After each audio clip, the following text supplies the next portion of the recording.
Selamat siang, ketemu lagi dengan pembelajaran gambar teknik. Gimana kabarnya anak-anakku kelas 10 TKR 3? Hari ini kita akan melanjutkan pembelajaran gambar teknik tentang motor starter.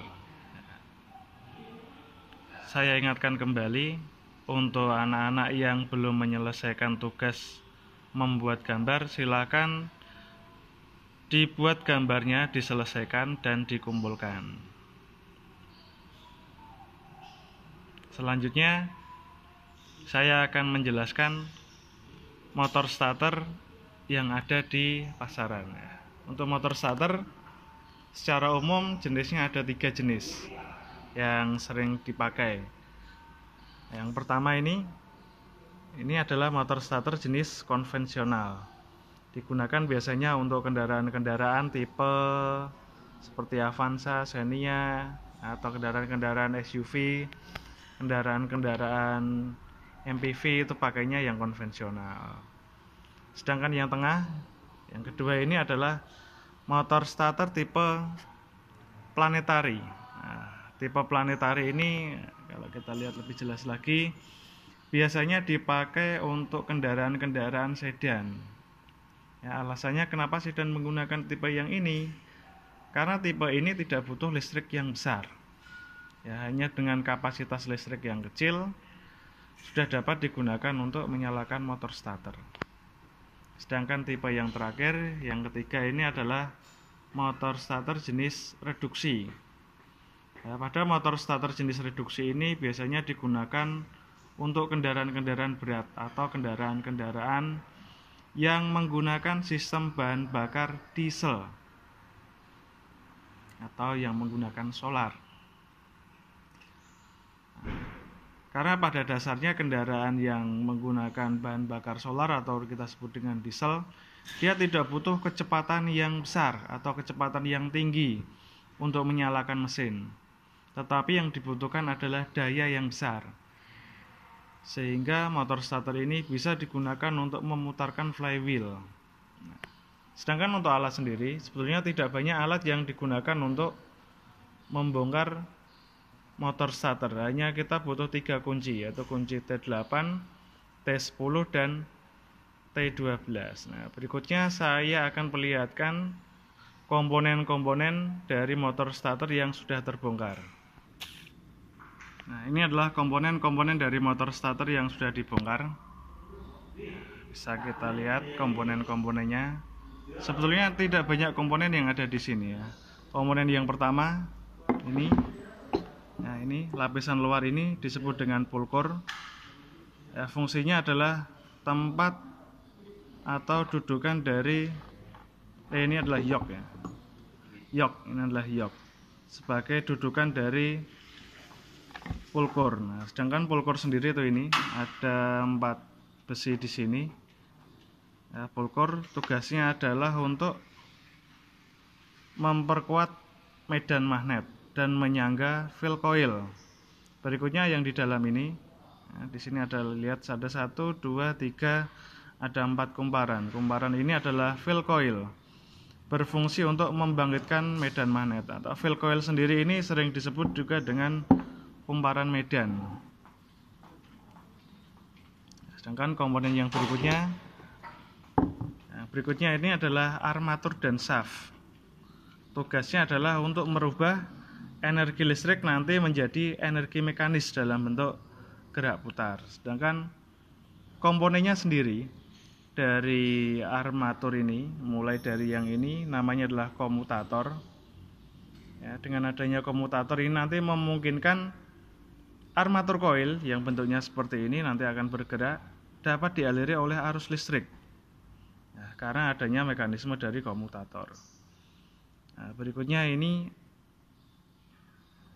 komponen yang kedua dari armatur dan shaft. Yang kedua ini adalah armaturnya. Ini nanti berupa kumparan juga. Jadi ketika dialiri arus listrik, maka kumparan ini nanti akan berubah menjadi magnet.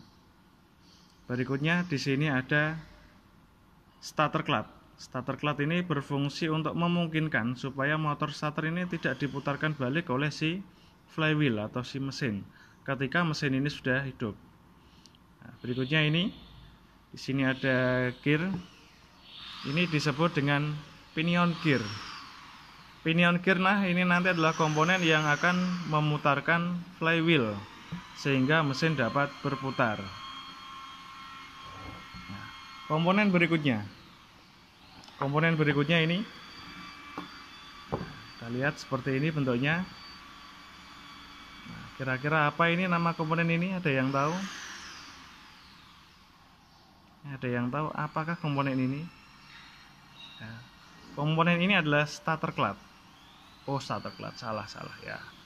Komponen ini adalah magnetic switch, bukan starter clutch. Jawaban yang salah. Magnetic switch. Apa fungsinya ini? Fungsinya nanti yang pertama adalah untuk menghubungkan terminal 30 itu yang ini, dan juga menghubungkan dengan terminal C dengan adanya mekanisme dari main switch di sini. Nah, di dalam ini ada lagi komponen yang namanya main switch. Nah, fungsi yang kedua, ya, di sini ada yang namanya plunger ya. Plunger ini dapat ditekan dan kembali lagi. Nah, fungsinya untuk apa kira-kira? Ya, fungsinya adalah untuk menggerakkan dari yang namanya drive lever. Nah, jadi komponen ini namanya drive lever. Fungsinya nanti untuk apa? Fungsinya adalah untuk memajukan atau memundurkan posisi dari pinion gear. Nah, jadi posisi awal seperti ini. Dengan posisi seperti ini, maka pinion gear ini tidak akan berhubungan dengan flywheel atau roda gila. Tetapi ketika kemagnetan di magnetic switch ini besar, maka drive lever akan tertarik oleh sini ya. Posisinya seperti ini ya. Ketika ini ditarik, maka ini akan mendorong sehingga pinion gear yang awalnya di sini dia akan maju ke sini. Nah, seperti ini. Tak maju. Nah, dengan majunya ini maka akan membuat si pinion gear ini menjadi berhubungan dengan flywheel atau roda gila. Ya, setelah ini berhubungan dengan flywheel, di sini kemagnetannya sudah besar, pull in dan hole in coil sudah menjadi magnet.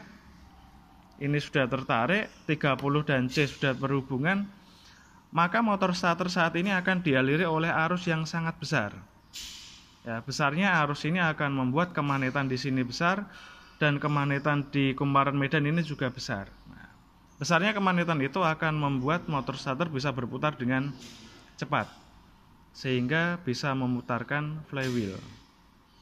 Nah, berikutnya komponen berikutnya ini. Ya, komponen berikutnya ini jumlahnya ada 4.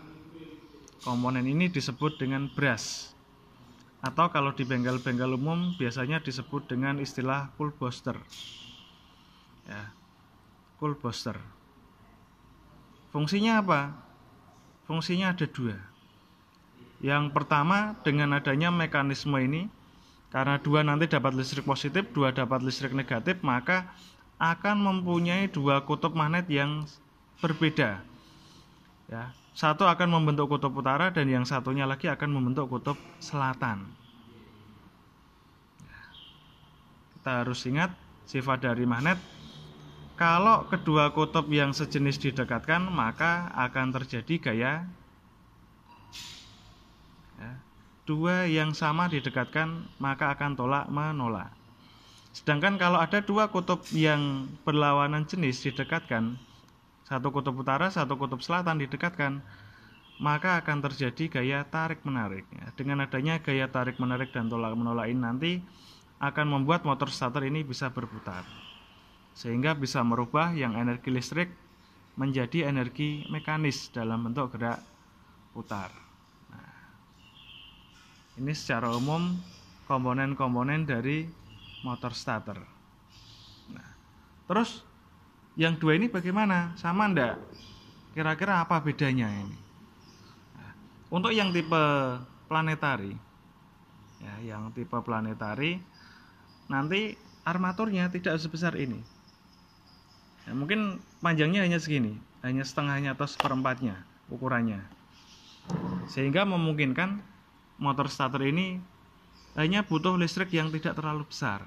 Karena kita tahu sedan sendiri ya, kendaraan tipe sedan itu biasanya tidak dibekali dengan aki yang ukurannya besar. Ya. Untuk konstruksi sebetulnya di sini ini ada yang namanya planetary gear. Ya, planetary gear ini nanti yang akan memungkinkan motor starter yang ukurannya kecil ini bisa dibuat punya tenaga yang jauh lebih besar daripada ukurannya dengan adanya mekanisme dari planetary gear unit. Nah, dipakainya tadi adalah untuk mobil tipe sedan. Ya, sedangkan yang terakhir ini yang paling besar, walaupun untuk jenis yang seperti ini kategorinya masih kecil. Karena ini tipe yang 12 volt. Beda lagi kalau yang tipe 24 volt yang biasanya dipakai untuk truk dan bis. Nah, karena yang 24 volt biasanya ukurannya juga akan jauh lebih besar.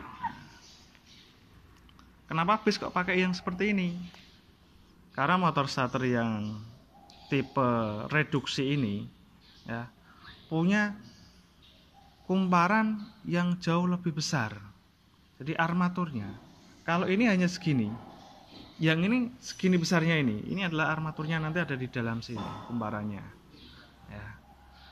Sehingga motor starter ini akan menyerap listrik yang jumlahnya jauh lebih banyak. Nah, di sini nanti juga ada mekanisme dari gear reduksi. Jadi seperti transmisi gigi 1 atau gigi 2, yaitu untuk perlambatan. Jadi dengan tenaga yang besar tetapi putarannya cukup lambat. Nah, untuk bedanya yang tipe reduksi ini tidak lagi menggunakan yang namanya drive lever untuk memajukan atau memundurkan pinion gear di sini. Jadi untuk memajukan pinion gear dipakainya ini nanti di dalamnya ini ada kumparan pull in sama hole in. Nah, dari kumparan pull in sama hole in nanti ada satu batang di sini yang dapat digunakan untuk menusuk atau memajukan dari si pinion gear ini nanti. Nah, jadi ketika ada kemagnetan di sini, maka pinion gearnya ini nanti akan terdorong, terdorong sehingga akan keluar. Dengan keluarnya pinion gear ini nanti dia akan berhubungan dengan ring gear. Nah, itu untuk kesempatan kali ini. Mungkin hanya itu dulu yang bisa saya jelaskan. Nanti untuk lebih jelasnya kita bisa jelaskan lebih lanjut ketika sudah bisa melakukan pembelajaran dengan tatap muka. Nah, gitu ya. Jadi untuk anak-anakku kelas 10 TKR 3, mohon di kondisi yang sekarang ini kalian harus selalu jaga kesehatan, jaga kebersihan. Jangan sampai keluyuran berkerumun di tempat yang banyak orang, karena sekarang lagi mewabahnya virus corona ya, sesuai dengan himbauan pemerintah. Kalau mau jadi pahlawan cukup diam di rumah ya. Mungkin kalau sekarang kamu punya hobi rebahan atau tiduran, maka hobimu itu bisa menjadikan kamu seorang pahlawan untuk saat ini.